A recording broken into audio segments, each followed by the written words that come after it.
Namaste and welcome. Today I will be reading a response to a comment left online that reads, "Hi Shruti, I love your writing because it is authentic, because you honestly share, in a straightforward way, what you think and feel and experience, your pains, the insights, the awakening to that which is constant within us. There are many pseudo-gurus out there, but it is obvious even to look at you that you radiate love, warmth, and hard-earned insights. There is just no mask there. I have not faced extreme physical pain, but I have definitely faced very intense emotional pain for long periods of time. There is definitely a huge transformative capacity in endurance of those pains that cannot otherwise be avoided. I used to write more often about my life experiences and any insights I gained, and when I was more social, speak out. And while some people really appreciated that and found it valuable, there were others who would be hostile for absolutely no reason. Thank you so much for your beautiful message, for your words of love and wisdom. I felt a tremendous amount of support in your message because I have also faced hostility and rejection since I chose to speak publicly about both my awakening and the honest experience of this illness on the Buddha at the gas pump interview. I have also faced challenges, as many people are aware, sharing my experience in satsang. Today, as a metaphor for facing this hostility, I am reminded of a story from my previous career as a graphic designer who worked in a government science lab. My role as a designer was to communicate the details of scientists' research to attract funding for renewable energy initiatives across the country. Once I was asked to create a chart from a complex set of data. The chart would serve to attract funding for a program that planned renewable energy in older cities across the country. I will show you some of my work. This was the data set. And at first, I took the data quite literally. And the chart I made looked like this. But seeing that the chart did not really communicate the fullness of what the program was offering, I tried to reimagine the same chart in a way that people had not seen before. And so I ended with a beautiful visual image that I felt more accurately explained the research.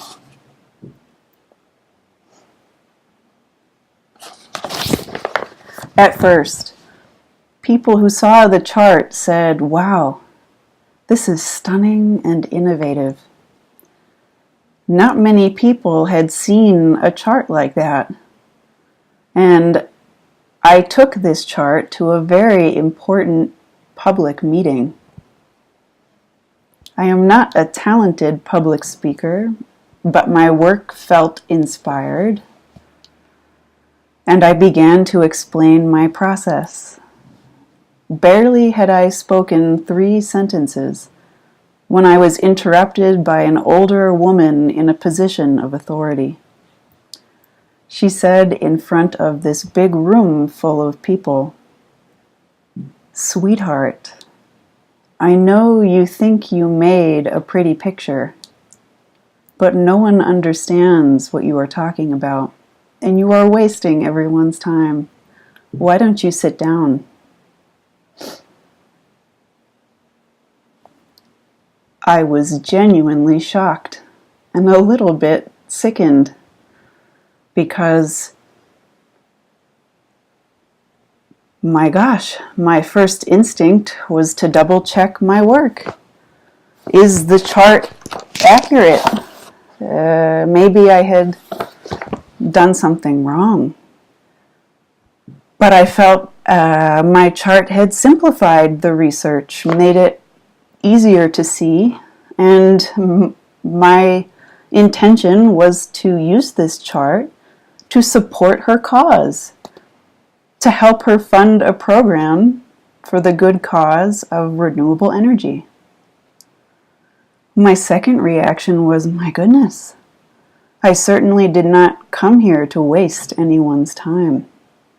I was genuinely concerned that I had caused some harm. So, facing such shock and hostility from someone in authority, I did sit down. But before I sat down, I said calmly, I feel there is a mistake. There must be some misunderstanding because this chart could really benefit your program and this cause. None of my colleagues stood up to defend me. No one walked out of the room with me, and no one spoke to me for the rest of that week. I even assumed I might be fired. Actually, I had become a bit of an outcast and was perceived as a failure. I was more shocked than anything and used that time in solitude to check in with myself, to ground myself, check over my work, and also to listen to what she said. If there really was a misunderstanding, then what was the true value of that chart? When I looked back over my work to find the hidden value of the chart, I saw that you don't actually need to understand the chart. All of the other pieces of information, the competitive programs, it is clear they are only pieces of the whole.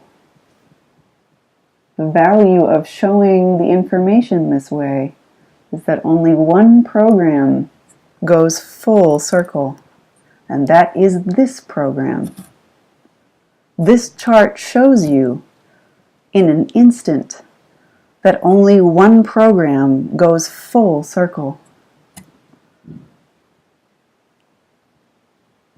At the end of the week, the art director asked, "Are you going to quit, or are you going to make a new chart?" But I had already found the hidden value of this chart and the hidden value of not knowing. And I said, "No, I'm not going to do either of those things. I am going to explain to you better what I found is the central value of this work." So I did extra work. And as you can see, I put in extra explanation of why this chart is so valuable to you and your program.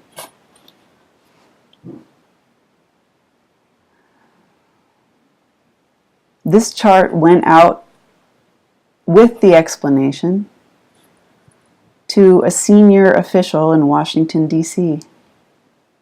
And by the end of the week, the man had seen the chart, seen the value, and used that chart to attract all of the funding for this program.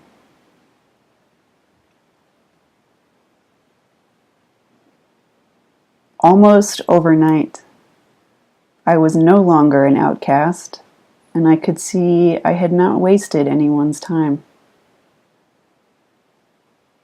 My work had funded a program that was seen as innovative and visionary, and now I was the leader of a renewable energy initiative. It broke invisible and silent barriers to my work, and I became a 26-year-old female art director in the male-dominated environment of the government.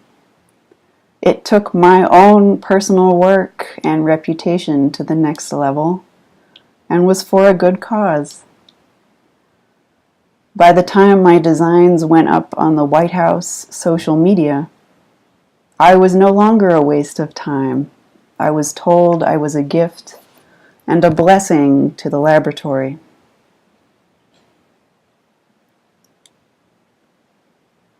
Of course, I was happy to be so successful, but sometimes I also felt angry.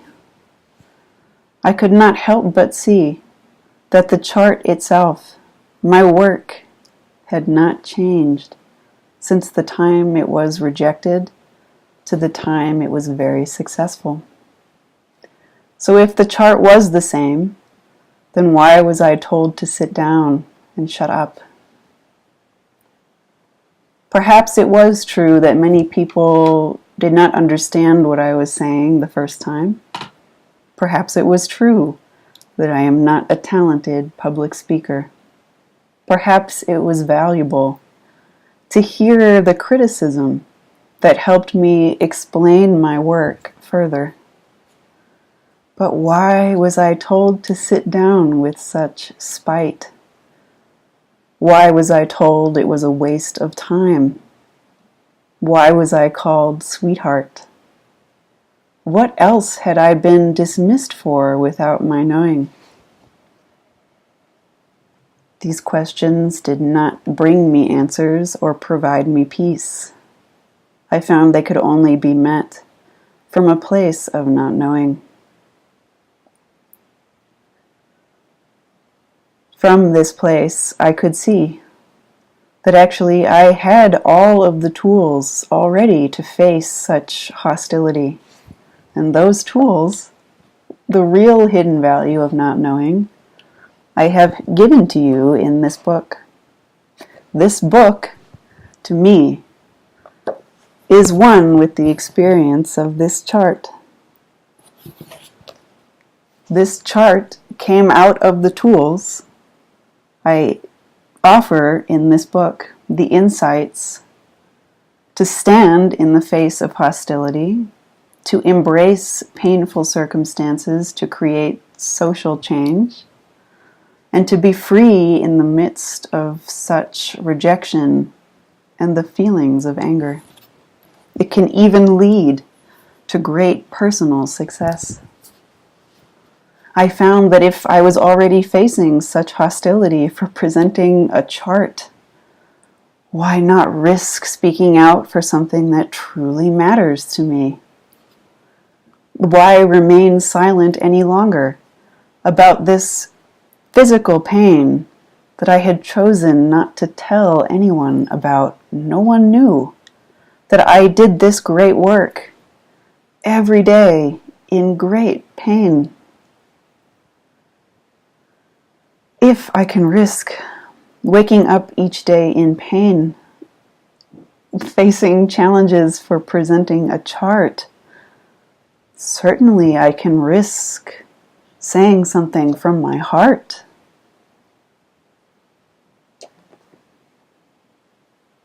At some point, I found that the embodiment of awakening for me is not so much really about healing in the traditional way. It is about speaking out. It is about asking for greater love and compassion, spreading greater awareness about this illness, and even indirectly providing advocacy for women's empowerment. For example, this writing indirectly asks questions like, why is there no cure for this illness now? Are we taking the appropriate steps to research new medicine for many women who are in pain with no answers? Why isn't this illness treated as a disability? And even if I could receive disability, why don't those payments meet even my most basic needs? Originally, the public view of this illness was rooted in disrespect and disbelief. There are stories of doctors laughing at women in severe pain during their exams, and even dismissing this illness as the result of abuse or dismissing the pain as imaginary. Indeed, I have experienced flavors of this same discrimination. This must be in your mind. Why don't you just relax? But my sharing indirectly draws attention to women's health and women's rights, because I can see in my fellow sisters who also have this illness that actually they have not been abused. The pain is not imaginary, and many women in pain with no answers are suicidal the way I have been.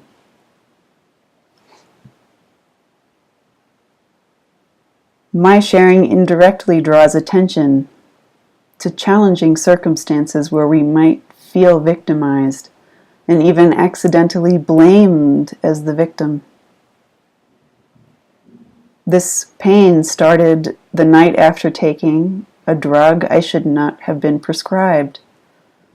Why am I asked if I brought this upon myself, when in fact part of this is due to medical injury? I wonder, in speaking out, if I am being treated with full dignity and respect for choosing to share the full honesty of this experience. How many other women with this illness have experienced the same disrespect and dismissal of their pain? Interstitial cystitis is a rare and challenging illness, but the broader human issues of facing illness and suicide and emotional and physical pain and asking for respect and standing up for women's rights is not rare. The deepest and most profound insights from my experience of finding God from within in times of pain and trial are certainly not rare and belong to neither gender.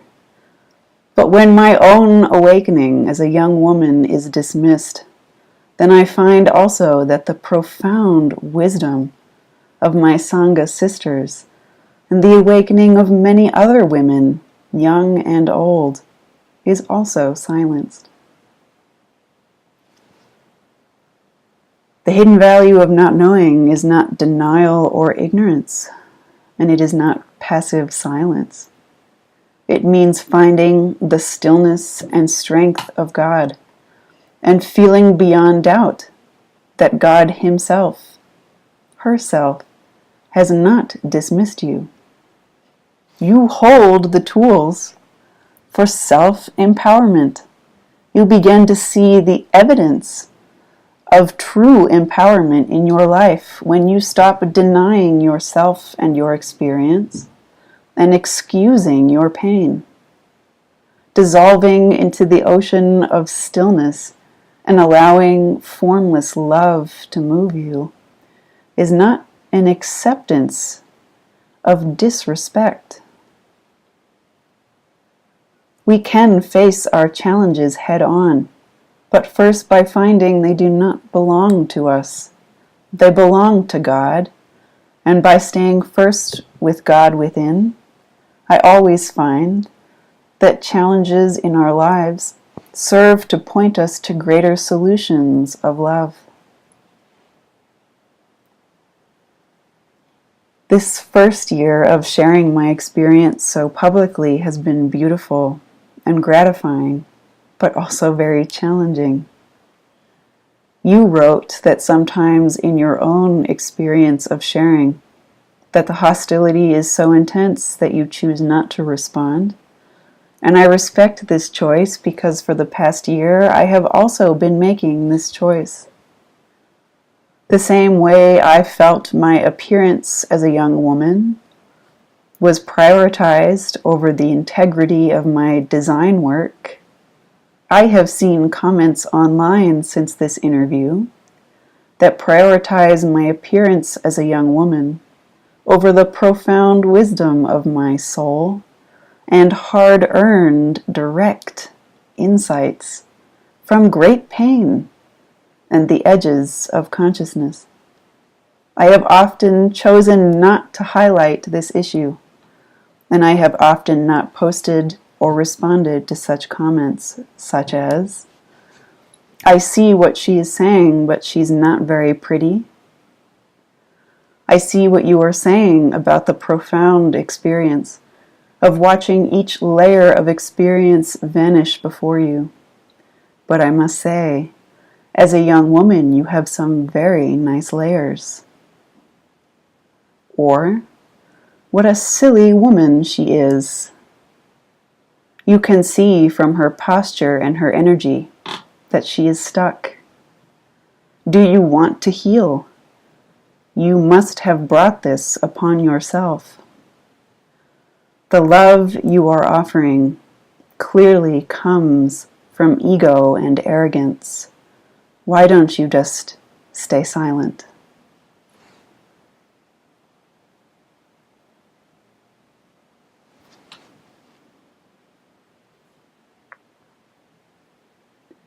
True silence is not a means of control. True silence is love and freedom. I am always listening with love, but within these comments, I am hearing a familiar and hostile voice that says, "Sweetheart, I know you think you made a pretty picture, but you're wasting everyone's time. Why don't you sit down?" Before I left that job to write this book and share my insights with you, the last book I ever read was a manifesto for social change and progress that said, in order to create lasting change in your life and the lives of others, you are not in the business of personal success. You are in the business of meeting loss and pain and failure head on, because as humans, we do not fear change. We fear the perceived loss and pain and failure. How will you encourage others to meet such things in their lives? What is your message? What are you willing to die for? The book said.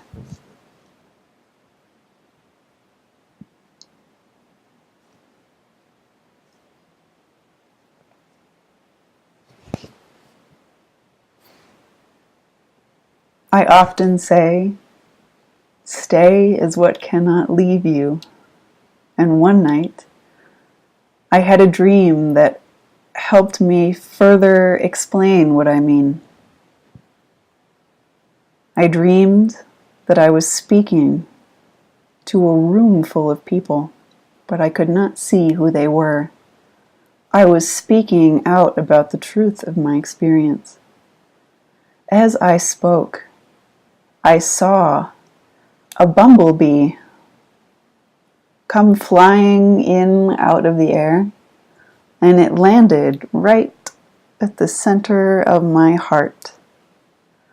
And it sat there, still and quiet. It did not sting me as I was speaking. The presence of this bumblebee was a constant reminder of where my words were coming from the heart, and where I stayed centered as the one who cannot leave me, at the heart of God's embrace from within. I did not fully understand that dream until I did begin to speak out and experience hostility.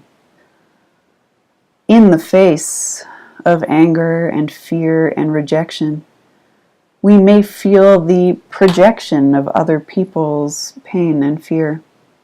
And I realized that bumblebees do not sting you unless they are threatened by fear. But this bumblebee did not respond to the outside circumstances. It responded only to my own energy. If I had reacted to the fear and hostility I saw around me while I was speaking, I would have upset the bumblebee, and it would have stung my heart. But to remain first with God, first from the heart, and respond from love instead of fear, is to stay, as I always say, as the one that can never leave you. If we allow our words and presence to emanate from the presence of the bee on the heart, to emanate from the unfailing ground of being, we remain strong and centered in the midst of chaos.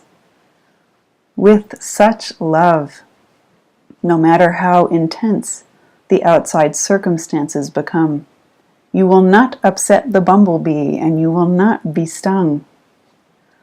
When we come from love and stay with God, stay as the one that cannot leave you, the hidden value of not knowing, we cannot be harmed, and God never makes you into a victim. If we stay and live and move as though a bumblebee is resting gently on our heart, we can more clearly see that hate and hostility does not come from love. And sometimes when nothing else is clear, we can forget reason and clarity and stay simply without knowing, with the love from the heart. This is true empowerment, because even if that same love is not reflected around us, it always emanates from within.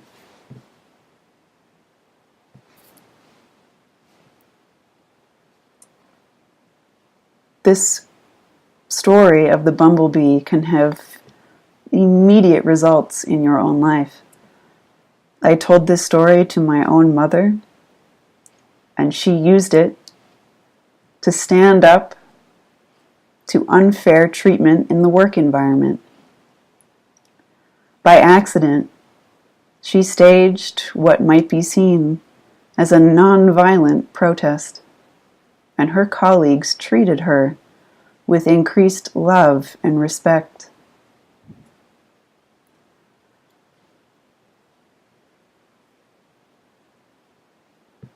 I don't know if my role is as a guru, or maybe as a non-dual preacher, or a feminist, or an advocate.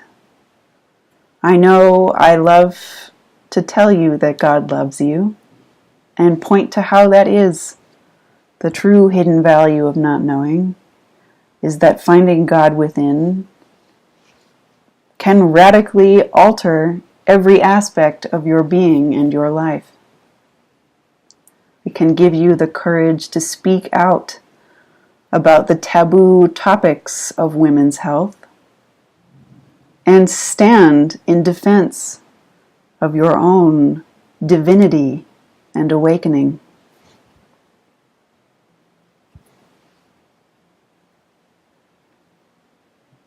As long as I am coming from the heart, I don't mind what title I am given or to whom I am speaking.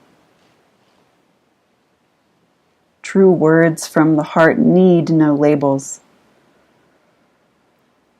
Words simply come and actions come without self-criticism or self-consciousness. Many young women are taught to doubt themselves. Finding God from within is women's empowerment. What I have been shown in great pain is far beyond just healing. I suggest that regardless of age or race or gender or circumstances, we can choose to move from love instead of fear. Stay with the bee on the heart. Stay as what cannot leave you. And prioritize compassion and love. I love you now and always.